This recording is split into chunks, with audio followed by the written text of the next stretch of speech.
Hello les yogis, c'est le moment du café yoga et aujourd'hui ce sera sur les mantras. Alors, je voulais remercier la personne qui m'a posé cette question et qui voulait que je parle des mantras dans ce café yoga. Donc je voulais la remercier, mais je ne peux pas vous dire son prénom parce qu'elle m'a demandé de traiter le mantra dans le café yoga, mais elle n'a pas signé son SMS. Donc je la remercie d'avoir posé cette question et j'espère que je saurai qui a posé cette question. Donc le mantra, c'est ce que l'on chante dans, soit dans des séquences spéciales pour les mantras ou aussi dans votre cours de yoga, vous en avez beaucoup. Souvent votre professeur dit Om.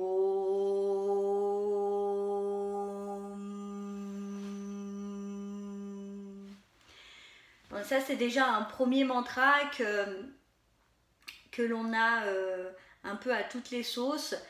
Au début, quand vous chantez des mantras, vous ne savez pas du tout ce que vous faites et vous le faites parce que votre professeur vous dit de le faire.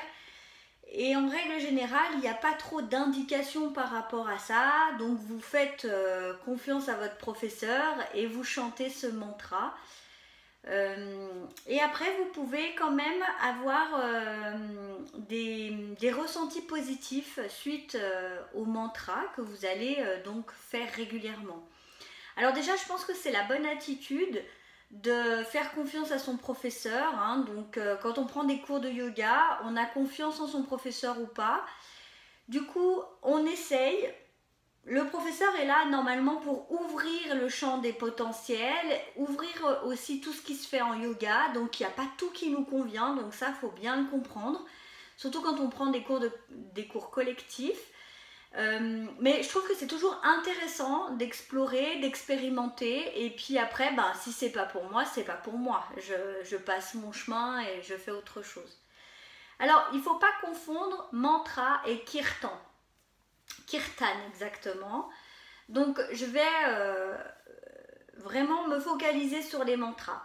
Donc, les mantras, déjà, c'est un son et c'est une force incroyable qui va vraiment, si vous partez dans ce travail-là, qui peut vraiment changer toute une vie et tout un état d'esprit. Donc ça, c'est déjà la première des choses à comprendre. Alors moi, je vous dis ça, c'est pas du tout parce que je l'ai appris dans les livres. Vraiment, le mantra, c'est quelque chose avec lequel je travaille tous les jours, toutes les semaines. Il n'y a pas une semaine qui se passe sans mantra. Et ça a littéralement changé ma pratique. Je le dis, c'est vraiment quelque chose de très puissant qui vient s'ancrer en vous et qui va changer l'état d'esprit. Alors je vais expliquer pourquoi. Parce qu'en fait dans le mantra, il y a une énergie. C'est une énergie qui va être libérée avec le son, hein. Donc on revient, le son il est constitué de quelque chose de vibratoire, hein. Donc par exemple quand les gens chantent puis qu'ils font on sent un vibrato, hein. D'ailleurs on en entend parler quand on regarde des émissions comme The Voice ou d'autres émissions là-dessus. Le chant amène vraiment une vibration particulière. Et quand on va dans des opéras, etc., ça transporte aussi une émotion selon l'intensité de la note qui est tenue. Donc, je vais utiliser ma voix, je vais utiliser le son pour dire quelque chose de particulier.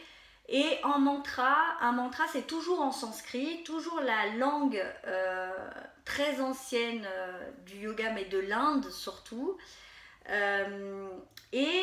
Cette langue elle est particulière parce qu'elle est vraiment très proche des 50 sons primitifs. Donc ça c'est déjà une chose. Quand je fais un mantra, je dégage dans la pièce une vibration particulière, hein. Donc quand moi je fais des home chanting avec mes élèves, souvent il se dégage quelque chose de la pièce qui est assez fort, hein. Ça nous prend, ça nous transporte, ça nous soulève même, c'est assez bénéfique. Ensuite, donc cette vibration, elle va se propager et elle va créer une énergie, hein. Elle crée une énergie, donc en fait le mantra, c'est une énergie qui est encapsulée dans un son, et quand on le prononce, ça libère l'énergie, tout simplement. Ça va aussi influencer notre mental, notre esprit. Pourquoi? Parce que comme c'est quelque chose de positif qu'on va répéter, répéter, répéter, eh bien, on va libérer quelque chose de positif. Et à force de répéter, répéter quelque chose de positif, ça va s'incruster dans notre subconscient. Et ça va créer un sillon dans notre subconscient. Alors, je vais expliquer, je vais faire une parenthèse sur ce sillon, parce que ça, c'est très important à comprendre. Le subconscient, je peux aller y incruster des choses qui vont être répétitives et qui vont s'incruster dans le subconscient. Par exemple, si je me dis tous les matins devant ma glace, je suis nulle, il va absolument m'arriver que des choses négatives. Pourquoi? Parce que mon subconscient aura imprimé que je suis nulle. Donc je ne suis pas capable de faire les choses, je ne suis pas capable de réaliser des choses. Donc ça, c'est hyper important à comprendre. Et moi, je me bats avec les enfants, en yoga pour les enfants, mais aussi un peu pour les adultes, mais surtout pour les enfants. J'essaye de leur faire désapprendre ça. On peut toujours être face à une difficulté et ça va nous demander de vraiment être attentif, de monopoliser peut-être des ressources qu'on n'a pas trouvées encore en nous. Mais il faut essayer. Si je commence en me disant je suis nulle, je n'y arriverai pas. Tout simplement pour la raison suivante, et ça c'est quelque chose qui a été prouvé en neurosciences, hein. Quand vous mangez une tomate, vous dites à votre cerveau c'est une tomate. Vous mettez la tomate dans la bouche, c'est une tomate, c'est validé. Quand vous dites à votre cerveau je suis nul, il n'a pas de raison de ne pas vous croire. Donc vous êtes nul et il mettra tout en œuvre pour que vous soyez nul. Donc ça c'est un peu le mécanisme de l'autosabotage. Et à contrario, le mantra va jouer un autre rôle, c'est-à-dire qu'au lieu de mettre je suis nul dans mon cerveau, il va mettre quelque chose de divin ou quelque chose de beaucoup plus grand, ça dépend le mantra que vous choisissez. Donc ça, c'est la première chose à comprendre. Et donc du coup, le mantra, c'est une énergie mystique qui est enfermée dans une structure solide. Donc cette structure solide-là, eh bien, elle va être positive, elle va créer un motif particulier, un sillon particulier dans le subconscient, et elle va nous aider à changer notre état d'esprit. Donc, le mantra va aussi avoir la particularité d'élever le taux vibratoire. Le taux vibratoire, je rappelle, c'est le taux d'énergie qu'il y a en nous et autour de nous, hein. Donc ça, on peut le mesurer avec un pendule et l'échelle de Bovis. Okay. Il y a donc 3 types de mantras. Il y a le Saguna Mantra qui lui est relié à une déité. Donc je vous ai amené des mantras, je ne les ai pas tous pris parce que ce serait très long. Donc les déités les plus connues. Donc nous avons Vishnu et dont le mantra est Om Namo Narayanaya. Om Namo Narayanaya. Om Namo Narayanaya. Ça c'est pour Vishnu. Ensuite nous avons Shiva que tout le monde connaît. Donc soit il a cette représentation ici de yogi, soit il a cette représentation ici du danseur cosmique. Souvent on le voit plus comme ça, mais les statues sont plutôt comme ça.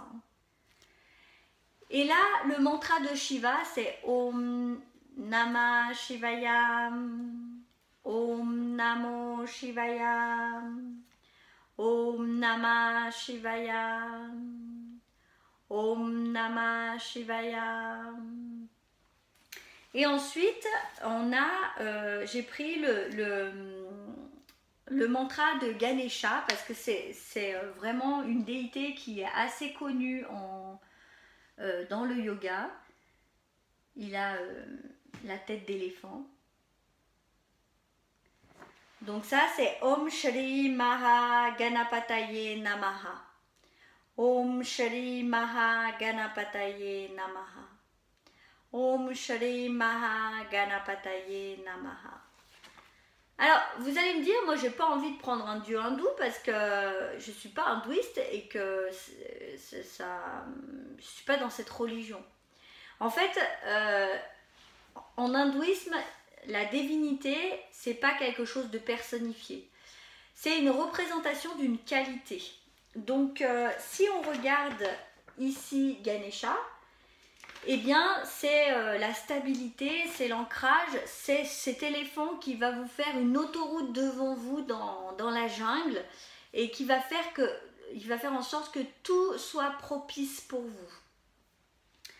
Si on regarde Shiva, Shiva c'est le transformateur, donc il détruit des choses pour en reconstruire d'autres. Et puis il a une légende qui est donc bien à lui, donc ça je vous laisserai me poser les questions en dehors des cours parce que c'est assez long pour Shiva. Et surtout c'est vraiment le maître de tous les yogis. Pourquoi? Parce que quand on fait du yoga, au début on fait du yoga parce que notre médecin nous a dit que ça nous faisait du bien, et puis ça nous ferait du bien. Et puis au fur et à mesure de pratiquer, il y a un changement qui se crée. Et c'est la transformation, donc c'est en ça que Shiva est notre maître, parce que d'abord il médite beaucoup, il connaît les postures de yoga, mais aussi parce que c'est le transformateur. Et si on parle de Vishnu, Vishnu c'est le conservateur. Donc il va par exemple, Om Namo Narayanaya, on le dit beaucoup quand on se met en méditation pour la paix dans le monde, on va répéter 108 fois ce mantra-là. Voici 3 mantras. Après, il y a les mantras qu'on va appeler Nirguna mantra. Nirguna, c'est la forme abstraite, c'est la forme résumée en fait d'un mantra. Donc ici, on va trouver le son Om. Alors, vous trouvez Om, O-M chez nous, et vous trouvez souvent aux États-Unis ou en Angleterre le son Aum. Hein? Donc c'est la même chose.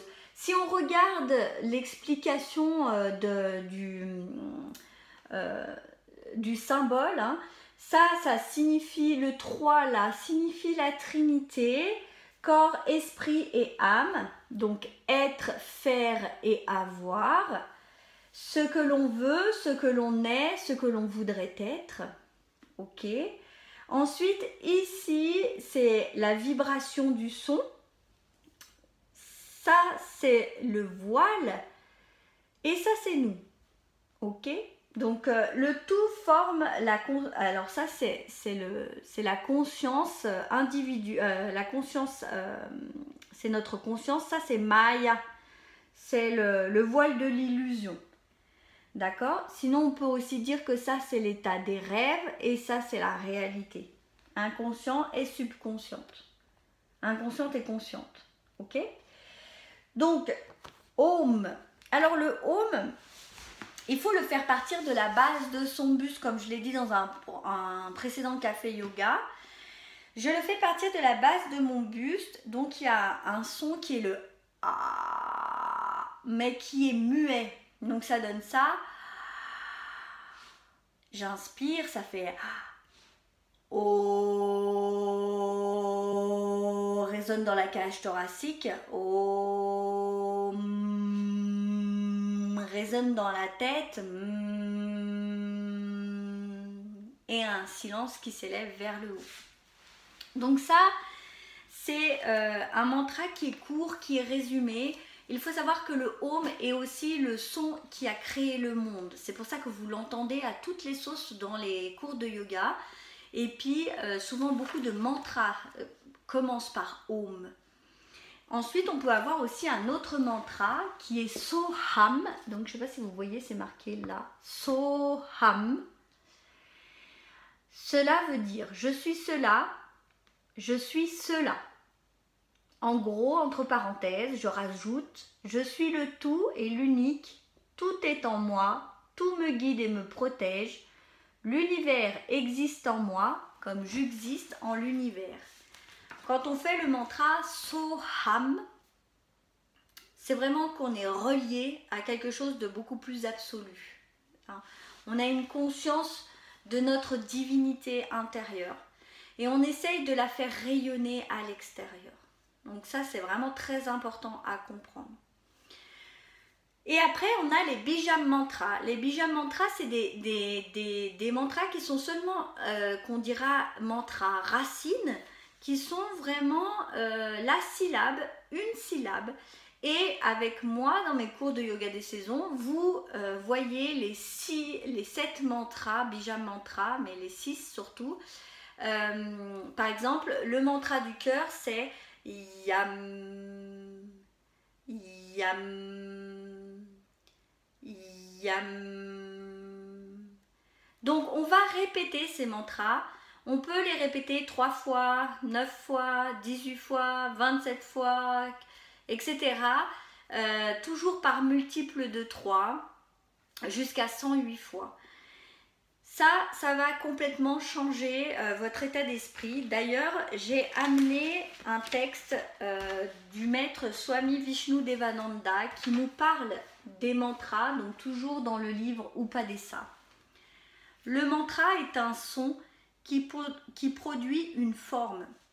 Au début, comme nous sommes incapables d'atteindre le niveau transcendantal du son, nous utilisons le niveau du son le plus bas, le plus grossier, le langage parlé. Maintenant, si vous prenez la syllabe Ram et que vous la faites et que vous la répétez verbalement et mentalement, Ram, Ram, Ram, alors vous allez atteindre un niveau télépathique où vous verrez l'être suprême selon votre image mentale. Quand vous dites Ram, il y a une forme spécifique et cette forme se manifeste à vous à un niveau supérieur et bientôt vous fusionnerez avec cette forme. Puis la méditation vous amènera à un niveau où il n'y a plus de distinction entre le nom et la forme. Dans cet état, vous êtes unifié au niveau supérieur, un état pur et positif. Toute activité cesse. Il n'y a ni passé ni futur à ce niveau. Votre identification personnelle cesse. Votre ego individuel cesse. Vous êtes une partie de la vague et cette vague est la béatitude Ananda. Elle devient l'océan. Vous êtes félicité. Vous ne pourrez plus dire « je profite du bonheur ». Il n'y aura plus personne pour dire cela. Vous êtes et vous serez le bonheur lui-même. Vous êtes existence, vous êtes immortel. Il n'y a plus de temps ou d'espace, mais vous ne faites qu'un avec la source. Voilà les mantras. Maintenant, on va parler des kirtans. Alors, les kirtans, c'est différent parce que les kirtans, ce sont des chants. Ce sont des chants avec lesquels on a pris les mantras et on a fait des chants. Donc ça n'a rien à voir, le mantra et le kirtan. Quand on prononce un mantra, on se met en état méditatif et on va impulser une énergie par le son. D'accord ? Si vous faites un kirtan, c'est complètement différent, ça va amener de la joie. D'accord ? Donc, si je prends par exemple mon exemple de Ganesha.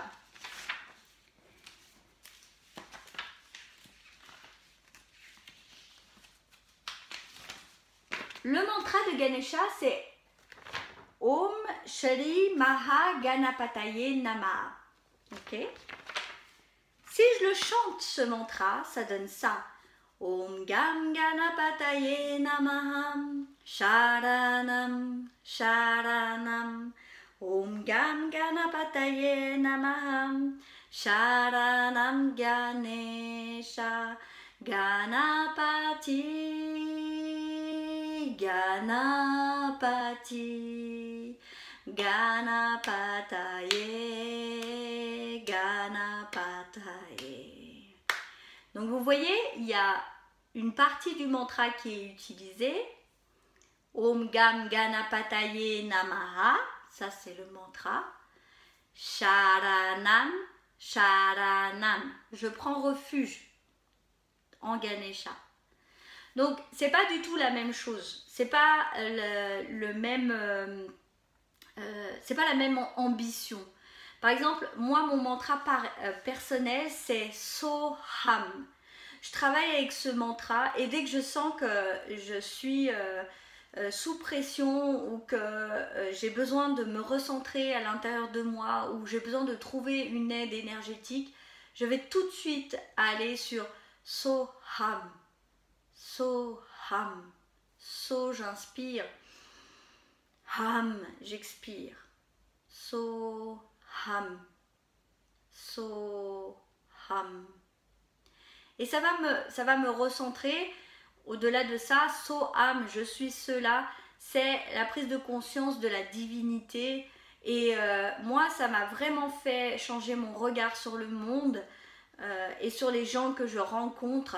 Pour moi, c'est une source merveilleuse ce mantra parce que je peux vraiment voir toute la beauté de l'individu qui se présente à moi.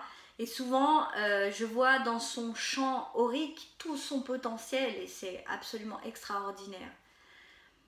À côté de ça, je chante aussi des kirtans parce que les kirtans, quand ils sont chantés à plusieurs, vont amener beaucoup de joie, vont amener beaucoup d'énergie, vont aussi me faire profiter de cette énergie bénéfique qui va me transpercer et qui va vraiment me porter vers le haut.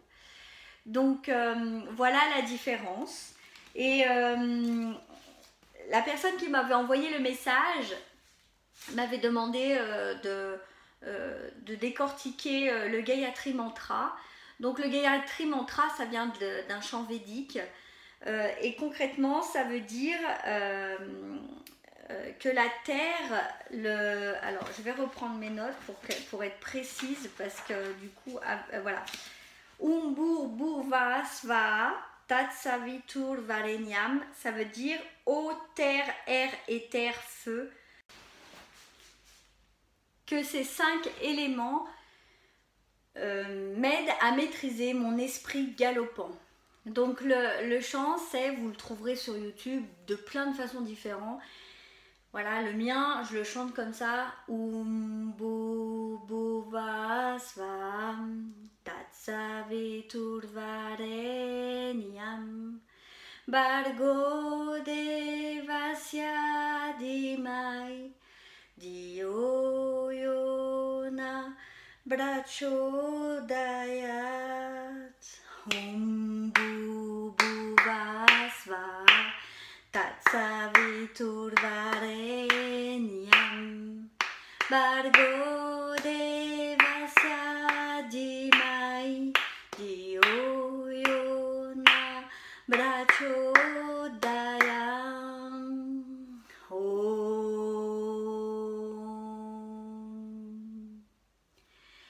Merci à tous d'avoir écouté, d'avoir regardé ce café yoga et à très bientôt. Prenez soin de vous.